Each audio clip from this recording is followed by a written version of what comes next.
বন্ধুরা, আজকে স্বপ্নের রান্নাঘর আমি তোমাদের সঙ্গে শেয়ার করব এই চারা মাছের পটল নিয়ে ঝোল। তো এই যে নিয়ে নিয়েছি পটল, আর এই যে নিয়ে নিয়েছি চারা মাছগুলো ধুয়ে আর নুন হলুদ মাখিয়ে নিয়েছি। এরপর আমি পটলগুলো কেটে নেব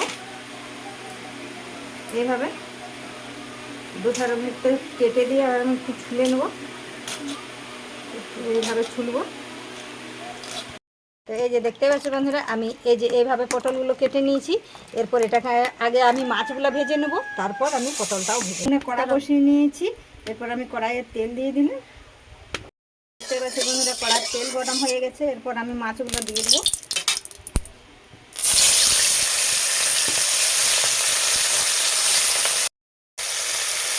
দেখতেই পাচ্ছি বন্ধুরা, আমার মাছটা কি সুন্দর লাল লাল করে ভেজে নিয়েছি, আর কি সুন্দর গোটা গোটা আছে মাছগুলো।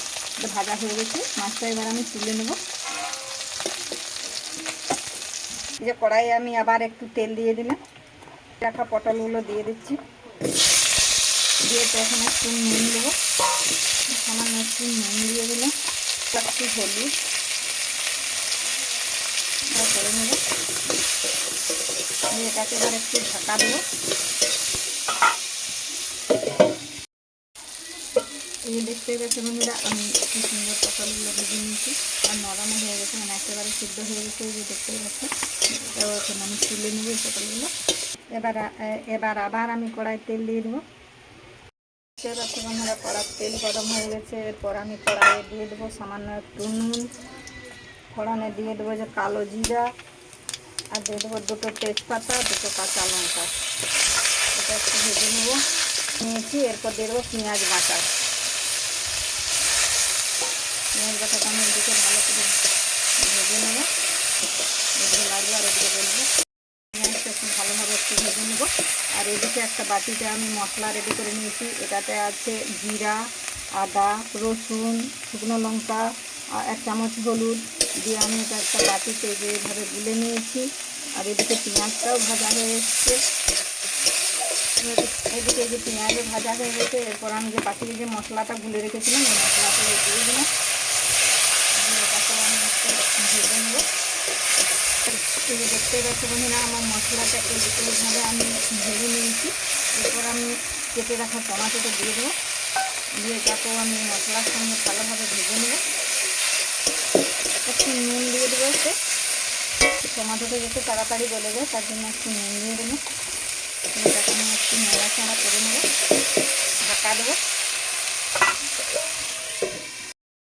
এই যে দেখতেই পাচ্ছি বন্ধুরা, টমাটো গলে গেছে। এরপর আমি ভেজে রাখা পটলগুলো দিয়ে দেবো। দিয়ে এটার সঙ্গে আমি ভালোভাবে কষিয়ে নেবো।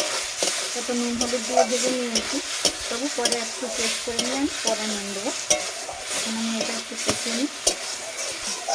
এটা ঢাকা দেওয়ার কিছু নেই, এটা ভাজা হয়ে গেছে। যে তেল দিয়ে নুন হলুদ দিয়ে ভেজে নিয়েছিলাম, এটা তো ভাজা হয়ে গেছে, কারণ সিদ্ধও হয়ে গেছে। এটা ঢাকা দেওয়ার কিছু নেই। এখন আমি এটাতে জল দিয়ে দেবো।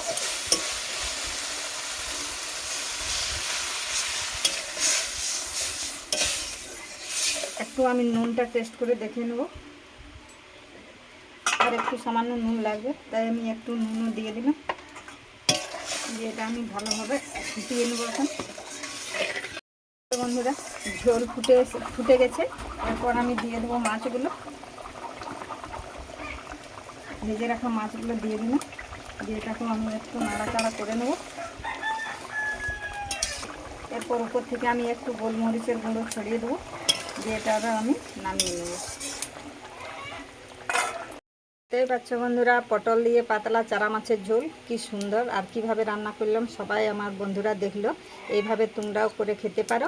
আর আমার এই পাতলা মাছের ঝোলটা যদি তোমাদের ভালো লেগে থাকে, একটা লাইক একটা সাবস্ক্রাইব করে দেবে।